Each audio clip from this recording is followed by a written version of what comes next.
The flag and stuff that they put on the moon, that it looks like it's waving in the breeze. You know that, of course there's no atmosphere on the moon at all. People would come out, we'd walk out in the barn, and I'd show them my horses, and I'd show my bulls, and they'd ask me different questions about them. I'd tell them what this was and what that was. How come his legs up like that? It's because he's resting. It wasn't the fanciest place in the world. It had cows in it, so there was crap all over the floors, there was horse shit all over the floors. The horses would come in and out, and the bulls would come in and out. It was just like, hey, let's go out to the barn and pester the animals. Well, there they are, go ahead. Just be careful, because if you stand too long in one place, it's gonna happen.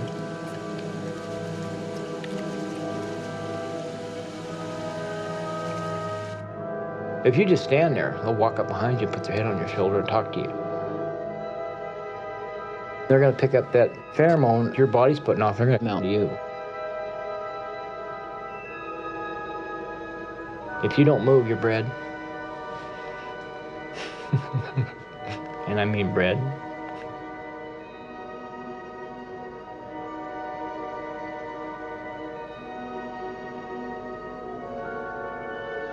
There was times that people come over expecting it, and no, it never happened.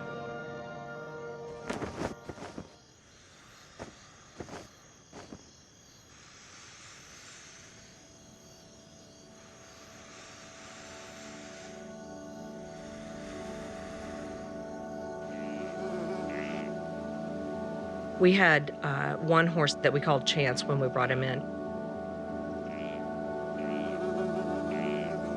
He was blind, and he was in this area where it was just nothing but blackberry bushes. So he kept poking himself in the eye.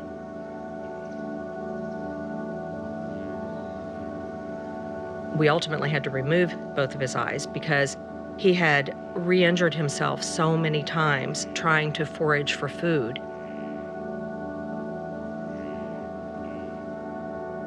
I mean, it touched all of us very deeply.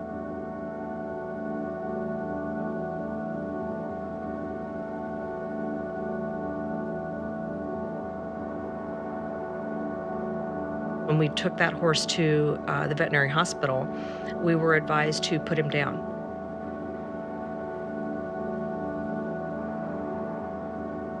But our feeling and our experience has been that just because it has a problem like blindness, that's not a good enough reason to just end their life. One of the things we found fascinating about the story is that the news media in the Puget Sound would not reveal the name of the victim.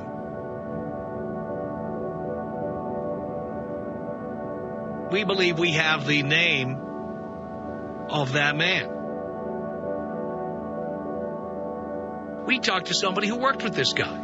We talked to someone who got a memo at work about the death of this guy.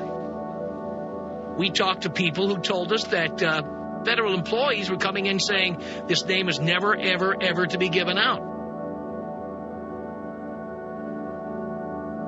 My name is Pam Roach, and I'm the state senator that covers the area of Enumclaw and all the lovely area on the Enumclaw Plateau. It's a beautiful area, as you can see. There are a lot of farms, a lot of people that love to have animals on these farms, and a great place to raise children.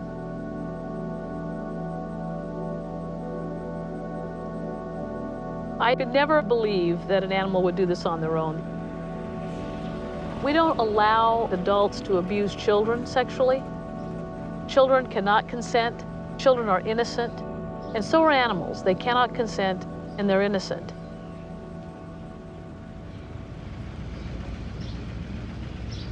Ready to rescue those horses? This is a nice little town. It's not the big city. You don't have to deal with the hustle, the bustle, and the crime rate.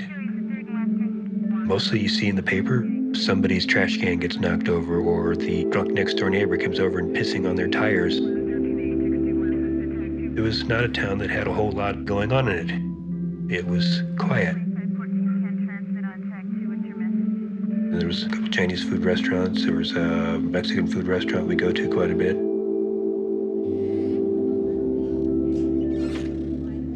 Quite a few different places to go eat at.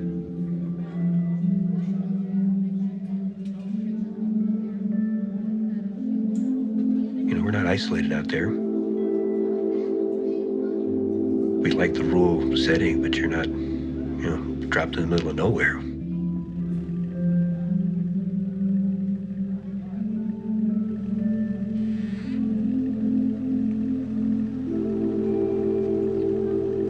Him and his ex-wife got along really well. He talked to her on the phone all the time.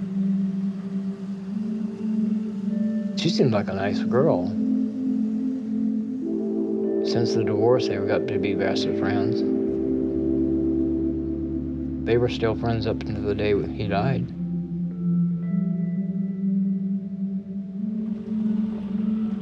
The type of work he did was basically top secret.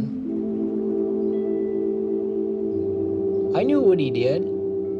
I knew exactly what he did and how he went about doing it, but it was just something that we discussed that was never to be talked about. I think at one time he was very conservative. After a while, things started changing. Things started opening up in front of him. He was going, this really doesn't seem right to me. Something about this just is kind of wrong.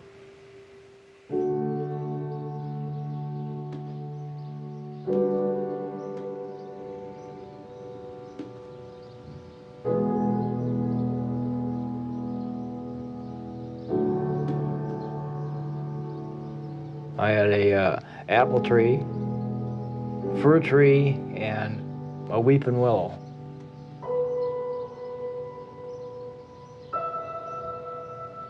And otherwise, it was all open pasture, all open field.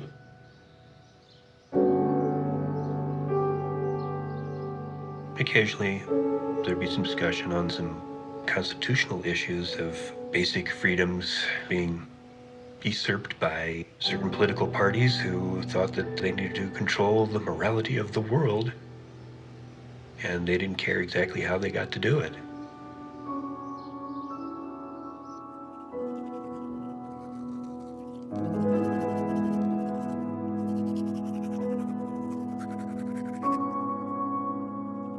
When it come to work, he was all business.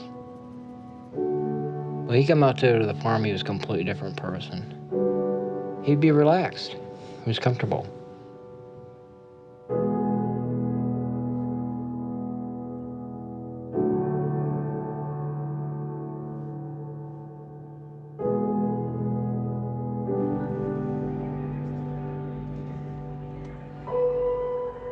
They were here during that time for the son to visit his father.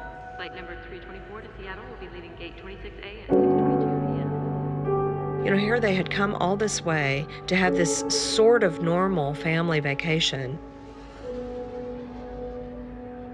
About halfway through their vacation, the death happened.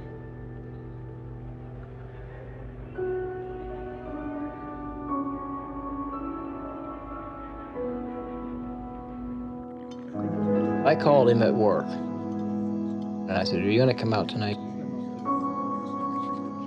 He goes, "No, but I'll be up next weekend."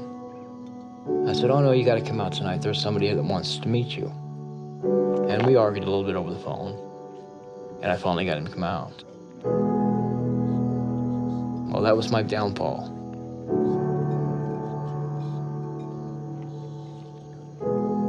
It just irritates me thinking about it. Turn this thing off, please.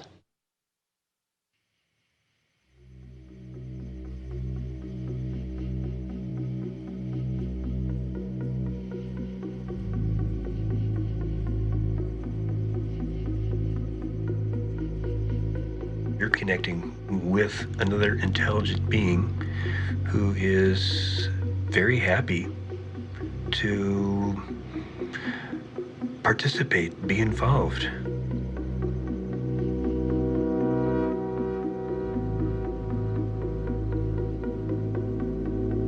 You're not going to be able to ask it about the latest Madonna album.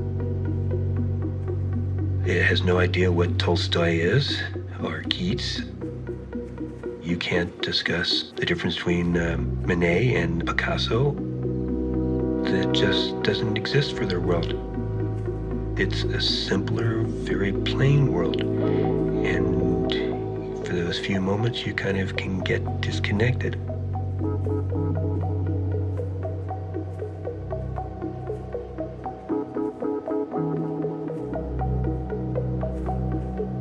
It's a very intense, wonderful kind